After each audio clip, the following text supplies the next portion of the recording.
सभी को नमस्कार। मेरा प्यार भरा साथियों, कैसे हो? भगवान से यही दुआ करता हूँ अच्छे होंगे, स्वस्थ होंगे, अपने घरों में सुरक्षित होंगे और सुखी होंगे।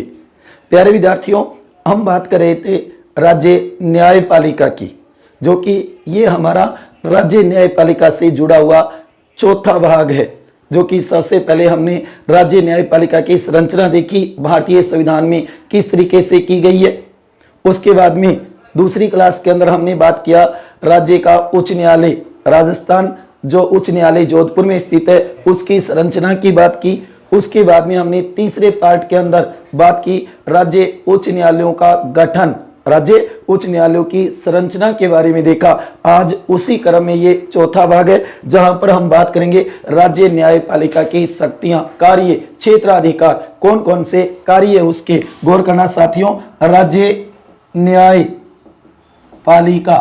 राज्य न्यायपालिका जो कि हम देखते हैं राज्यों के उच्च न्यायालय और उसके अधीनस्थ न्यायालय आते हैं, ठीक है ना। तो यहां पर हम बात करेंगे उच्च न्यायालयों उच्च न्यायालयों की शक्तियां या आप कहोगे क्षेत्राधिकार। यह एक शब्द और आता है आजकल, वह अधिकारिता। तो आज हम इसी टॉपिक के ऊपर विस्तार से चर्चा करेंगे मेरे प्यारे विद्यार्थियों। अति महत्वपूर्ण टॉपिक है और ये चारों वीडियो जरूर देखना, बहुत ही महत्वपूर्ण है। जो कल टेस्ट होना है हमारा भारतीय राज्य व्यवस्था टेस्ट सीरीज 11, जो कि अति महत्वपूर्ण है। एक बार आप उसे देखना, फिर आपको पता चलेगा, आपका मूल्यांकन होगा कि कितनी तैयारी है। बहुत ही द बेस्ट क्वेश्चन है, 50 टॉप मोस्ट क्वेश्चन होंगे उसके अंदर। तो एक बार जरूर देखना और अपने दोस्तों के साथ ज्यादा से ज्यादा उसे शेयर भी करना साथियों। ये चारों वीडियो जो देखेगा उसका मूल्यांकन होगा उस टेस्ट के अंदर, राज्य न्यायपालिका, राज्य का उच्च न्यायालय, ठीक है ना साथियों। आ रहा है ना समझ में? हम भारतीय राज्य व्यवस्था को नए सिरे से, नए तरीके से, नए अपडेट के साथ देख रही हैं। प्यारे विद्यार्थियों, क्लियर है ना? आ गई बात मेरी समझ में? कैसी लग रही है मेरी क्लास से आपको? आपका नॉलेज तो बढ़ रहा है ना? ये तो नहीं हो रहा कि आपका समय फालतू में ऐसे ही वेस्ट हो रहा हो, ऐसा तो नहीं है ना। मैं मेरी तरफ से 100% देने की कोशिश कर रहा हूं कि ज्यादा से ज्यादा मैटर आप तक पहुंचे। जो आगामी कंपटीशनों की जब भी आप तैयारी करो, उस समय ये मैटर आपके बहुत काम आए। आ गई ना बात समझ में? ठीक है साथियों, तो आज हम बात करेंगे उच्च न्यायालयों की शक्तियां, क्षेत्राधिकार या अधिकारिता। याद रखना, भारतीय संविधान के अनुच्छेद 225 में कहा है कि विद्यमान उच्च न्यायालयों की अधिकारिता, इसके अंदर इसकी शक्तियां, क्षेत्राधिकार, अधिकारिता बताई गई है साथियों। नोट करो, बहुत ही महत्वपूर्ण है। अनुच्छेद 225 ये मानो कि इसे दो प्रकार की शक्तियां दी गई है। एक प्रारंभिक क्षेत्राधिकार, जिसके अंदर हम कह सकते हैं कि अपीलीय क्षेत्राधिकार आता है। दूसरा हम कह सकते हैं जो कि प्रशासनिक शक्तियां, जो कि इसे प्रशासन की शक्ति भी है, जो कि अधिरक्षण या पर्यवेक्षण, निरीक्षण का अधिकार भी इसको है। लेकिन याद रखना, इसे परामर्श की शक्ति नहीं है, जो सर्वोच्च न्यायालय को है अनुच्छेद 143 में 134। आगे बात समझ में? 134। देखो कई प्यारे विद्यार्थी इस बात को सुन करके हंस भी रहे हैं। 134 जो कि कुछ अलग ही अर्थ निकाल रही है। हाँ साथियों, जो कि परामर्श की शक्ति है। सर्वोच्च न्यायालय से राष्ट्रपति परामर्श ले सकते हैं, लेकिन बाध्यता नहीं है दोनों पे ही, न तो सर्वोच्च न्यायालय पे और न राष्ट्रपति पे, ठीक है ना। लेकिन राज्य के उच्च न्यायालयों को परामर्श की शक्ति नहीं है। लेकिन अभिलेख न्यायालय है, ये अभिलेख न्यायालय याद रखना 215 में, जो इसके निर्णय साक्षी के बतौर माने जाएंगे राज्य में, और ये अपनी न्याय अवमानना के लिए दंड भी दे सकता है। ऐसा इसे अभिलेख न्यायालय बना रखा है अनुच्छेद 15 में, ठीक है। और न्यायिक पुनर्विलोकन की शक्ति भी है इससे, न्यायिक पुनर्विलोकन की शक्ति दोनों को है, अभिलेख न्यायालय की शक्ति भी दोनों को है, मूल अधिकारों की रक्षा की दोनों को है। यह भी ध्यान रखना, मूल अधिकारों से संबंधित जो रिटें जारी करने की जो शक्ति इसको दी गई है, अनुच्छेद 226 वेरी वेरी मोस्ट इंपोर्टेंट है, गौर करना।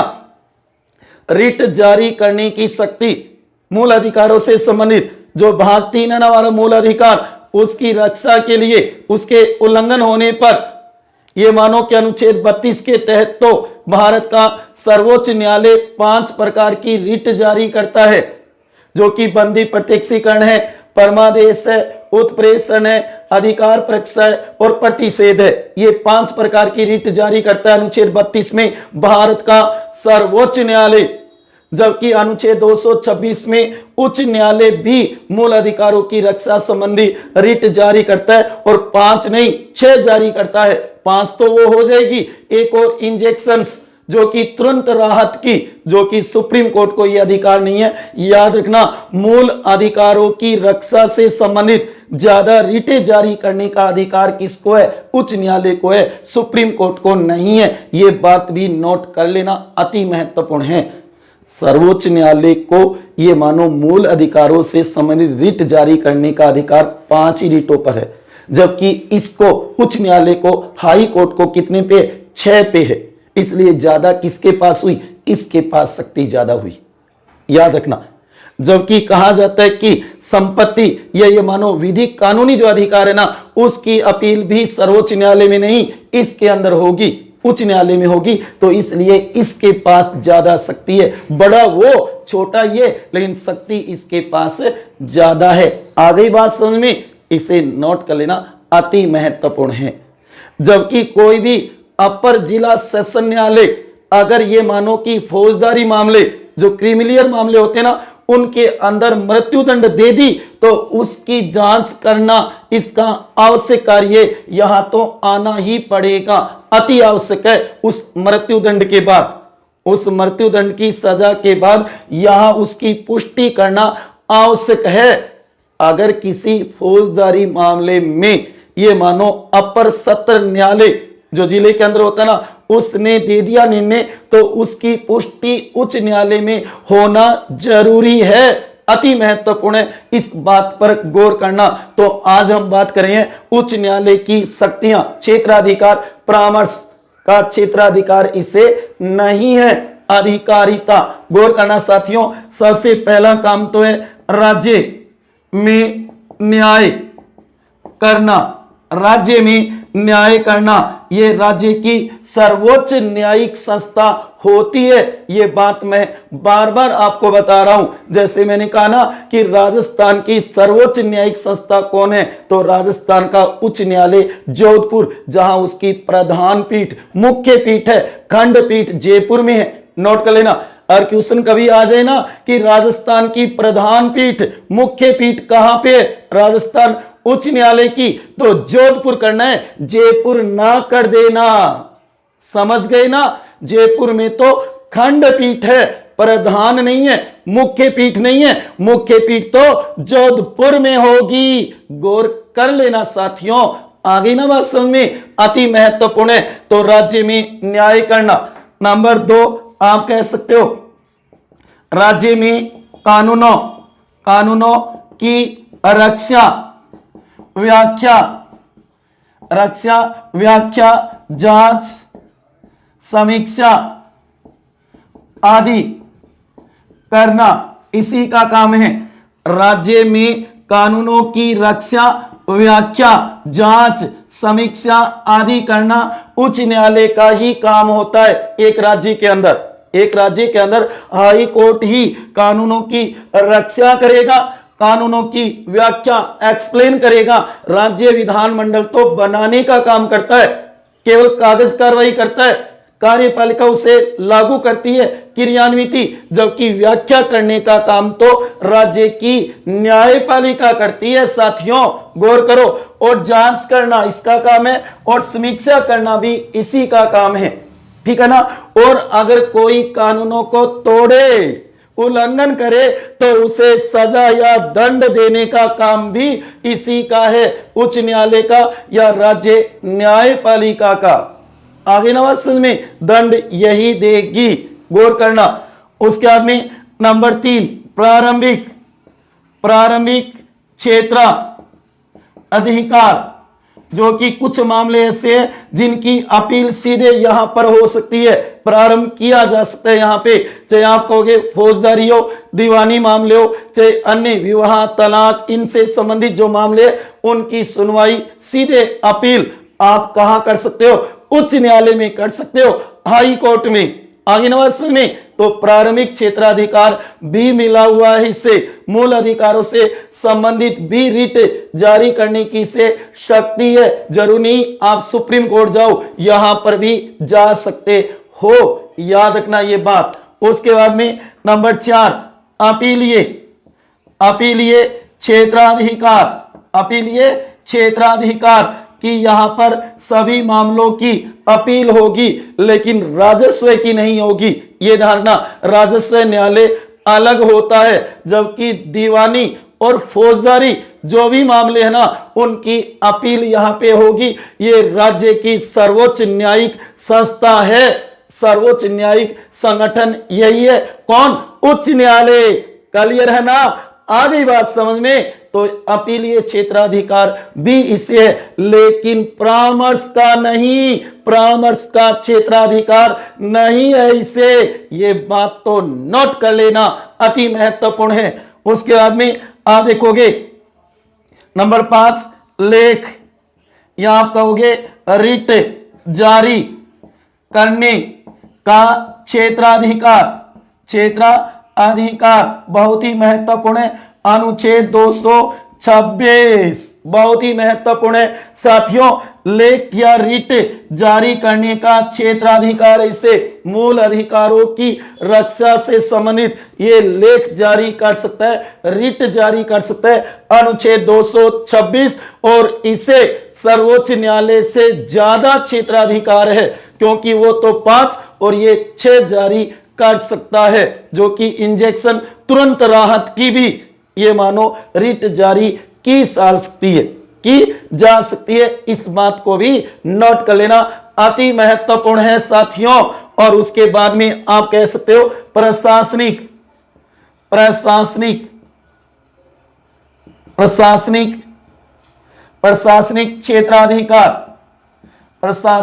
क्षेत्राधिकार, जो कि ये अधिरक्षण और पर्यवेक्षण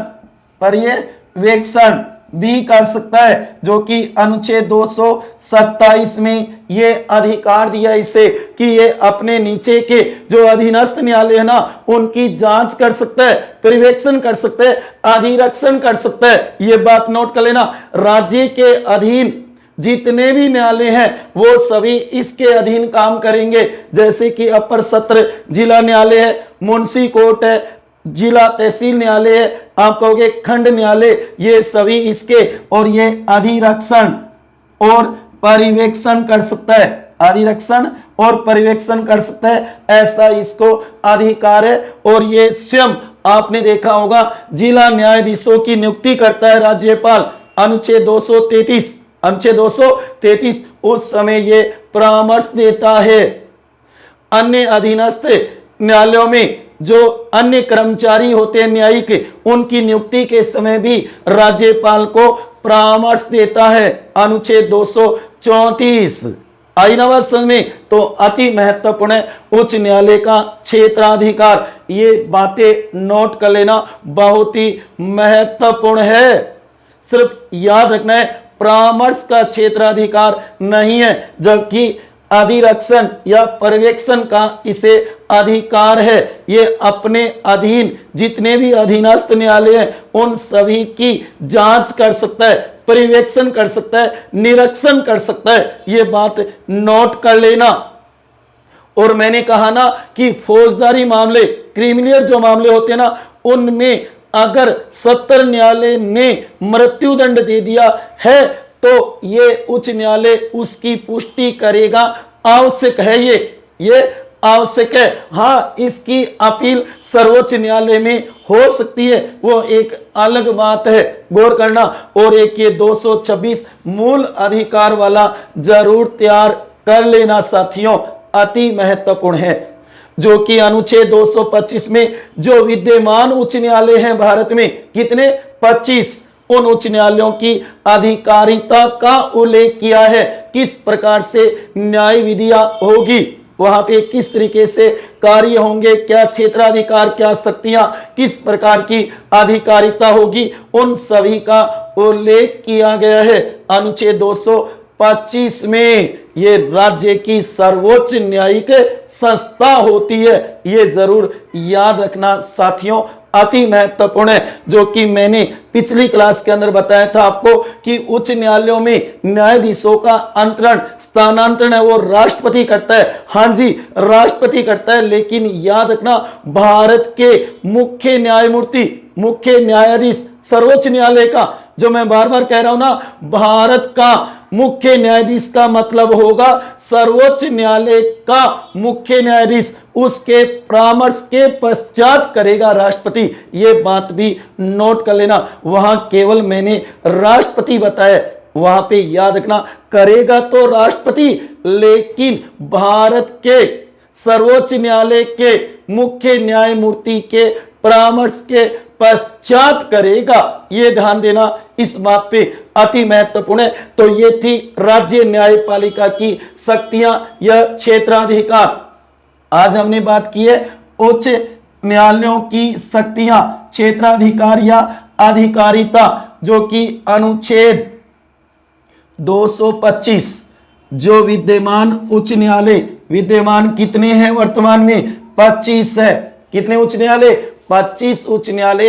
हाई कोर्ट क्या है, हाई कोर्ट, जो मैं बार बार कह रहा हूं, इस बात को नोट कर लो साथियों, वो तो है उच्चतम न्यायालय, सर्वोच्च न्यायालय, सुप्रीम कोर्ट, और यह है उच्च न्यायालय हाई कोर्ट। ध्यान देना साथियों, जो कि आप देखोगे सुप्रीम कोर्ट तो पूरे भारत में एक है, जबकि हाई कोर्ट कितने पूरे भारत में, 25। इस प्रकार से आप कह सकते हो पूरे भारत में बड़े न्यायालय 26 है। बड़े न्यायालय कितने, 26 है। एक तो सुप्रीम कोर्ट है और 25 हाई कोर्ट है, जबकि इसका नाम तो है उच्चतम। इसका नाम तो क्या है, उच्चतम, ध्यान देना। और इसका नाम है उच्च, इसका नाम क्या है, उच्च। इस बात को गौर कर लेना, कई बार हम एग्जाम हॉल में कंफ्यूज हो जाते हैं, उच्चतम कौन सा है और उच्च कौन सा है, क्योंकि इनके न्यायाधीशों को लेकर के, चाहे वो नियुक्ति को लेकर के हो, चाहे आप कहोगे योग्यता को लेकर के हो, चाहे कार्यकाल को लेकर के हो, चाहे वेतन भत्तों को लेकर के, बहुत ज्यादा डिफरेंस है, जिससे हमारा क्वेश्चन गलत हो जाता है। इस बात को गौर कर लेना साथियों, अति महत्वपूर्ण है। तो हाई कोर्ट कौन सा होता है और सुप्रीम कोर्ट कौन सा होता है, अब तो आ गया ना समझ में, पल्ले पड़गी ना ये बात, अब तो ठीक है ना, समझ गए, ठीक है ना, ठीक है, क्लियर है। हाँ जी, आगे देखो, सबसे पहला काम है राज्य में न्याय करना। ठीक है, राज्य में न्याय यही करेगा, सर्वोच्च न्यायिक संस्था यही है, सर्वोच्च न्यायिक संस्था राज्य की सर्वोच्च न्यायिक संस्था, इसे ही माना गया है। उसके बाद में राज्य में कानूनों की रक्षा करना, व्याख्या करना, जांच करना, समीक्षा आदि का कार्य यही करता है। और अगर कोई कानूनों का उल्लंघन करे या तोड़े तो उसे सजा या दंड देने का काम भी यही करता है। उसके बाद में प्रारंभिक क्षेत्राधिकार, कुछ ऐसे मामले जो कि इसी में प्रारंभ होंगे, जैसे विवाह, तलाक, इनसे संबंधित जो मामले होंगे उनकी सुनवाई सीधे उच्च न्यायालय में हो सकती है, जैसे कि मूल अधिकारों की रक्षा से संबंधित भी।